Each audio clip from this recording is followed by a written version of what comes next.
tornadoes may appear as transparent dust clouds, thin gray ropes, or black, wide-mouthed monsters. Whatever their shape, tornadoes grind across the nation year after year, bringing terror, death, and destruction.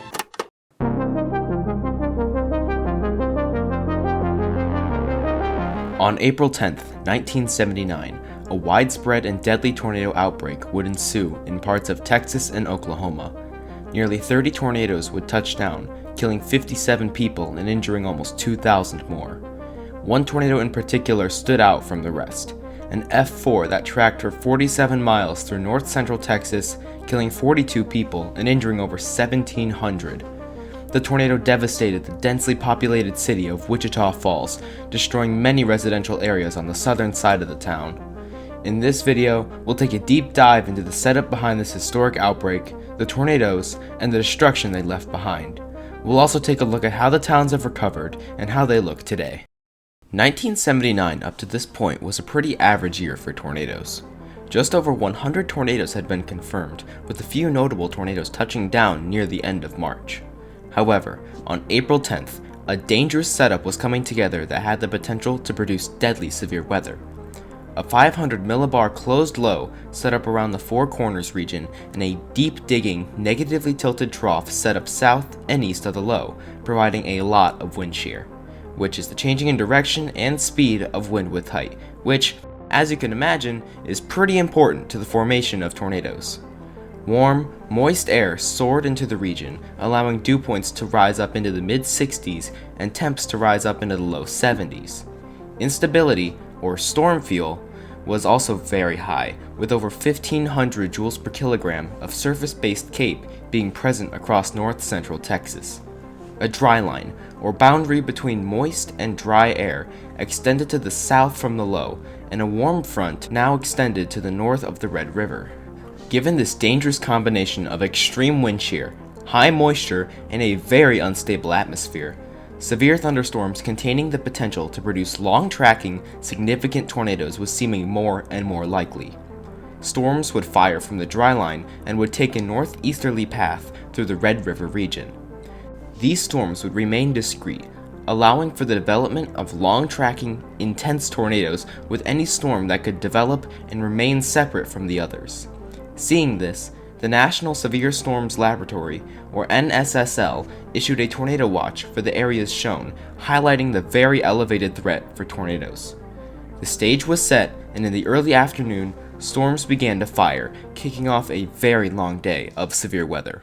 Shortly after 3 o'clock Central, the northernmost supercell dropped a tornado southwest of Rayland, Texas. This tornado would track for almost 40 miles and hit the southern portion of the town of Vernon, killing 11 and destroying many residential blocks of the town. This was sort of like a harbinger for how the rest of the day was going to go, and the worst was still yet to come. Just before 6 o'clock p.m. local time, another tornado dropped from the southern supercell right along the Archer-Wichita County border. It was initially weak and didn't impact many structures, but during this phase, the tornado took on the infamous multi-vortex dead man walking shape. This image is one of the best images of a multi-vortex tornado, as the clear, separate vortices are rotating around the main funnel. Shortly after, it entered into the southwestern corner of the city of Wichita Falls, a major population center home to over 100,000. The tornado, as it was entering the city limits, began to rapidly intensify as it impacted a highly populated residential area. McNeil Junior High was hit by the tornado as it strengthened to high-end F4 intensity, destroying the western portion of the school. Luckily, due to the tornado striking after school hours, the school was mostly empty at the time of impact, and no one was killed in McNeil Junior High. The Western Hills neighborhood nearby was the tornado's next target, with residences, including homes and apartments, being completely obliterated by the tornado's winds. The first few fatalities would also come from Western Hills, with multiple people losing their lives in the neighborhood. Isla Benson recalled being at work when the tornado hit the bank that she worked in, as her son called her and told her this. He said, "Mom, there is a bad storm coming, so please take cover." So 7 of us employees went into the vault And we knelt on the floor, and we could hear this roaring sound. And then all of a sudden, we just felt like we was going to explode, and our ears needed popping. So we stayed there for a while till everything got quiet. And then we got up, and we looked out, and we just couldn't believe what we saw, because there the cars that were in the parking lot were now in the bank's lobby, and there was no bank left. Moving northeast, the tornado continued its path of terror, still at F4 intensity, as it set its eyes on the Faith Village neighborhood. Now with the tornado over a mile wide, many homes in the community experienced similar damage to that of Western Hills, as houses were destroyed, some down to the slab. The Sykes Center Mall would also be targeted by the monster tornado, with the J.C. Penney inside sustaining major damage. While no fatalities occurred inside of the mall itself, some were killed in the parking lot, attempting to flee the tornado on foot or by car. A restaurant close by would be flattened, and 3 people would lose their lives inside of the restaurant. Colonial Park and Southmore would be the next targets, and they would experience the same fate as the rest of the impacted communities, with homes and residences in the area being completely demolished. Footage from this tornado is absolutely terrifying. Videos show the dark, wedge tornado tearing through heavily populated areas, and debris can be seen flying around the tornado and in the air. The tornado then crossed over US 287, impacting and tossing many cars, resulting in multiple fatalities, some of which were the result of taking shelter under an overpass. Let's take this moment to debunk this tornado myth. Taking shelter under an overpass is a good, safe idea. This couldn't be more false, and while it is true that it provides some overhead shelter, the overpass acts as a wind tunnel, allowing wind speeds inside to increase, making the situation even more dangerous for those inside. A clear example of this was the 1999 Moore Bridge Creek F5 tornado, where 2 people were killed in overpasses where they were taking cover. If you are ever stuck outside with an approaching tornado and are considering taking shelter under an overpass, do not do it.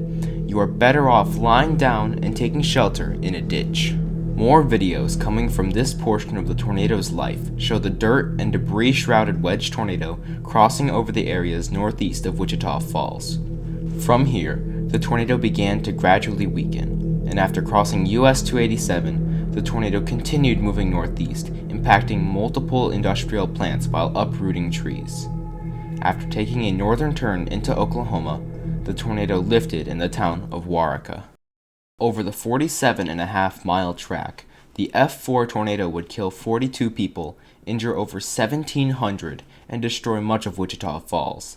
The damage in Wichita Falls from this tornado was some of the most violent ever seen, as Ted Fujita is quoted with saying that its intensity was almost equal to that of the giant storm that leveled Xenia, Ohio in the 1974 tornado outbreak, referencing the Xenia F5 tornado from the 1974 super outbreak. Over 2,000 homes and over 1,000 apartments in Wichita Falls were destroyed, and 20,000 people were left homeless.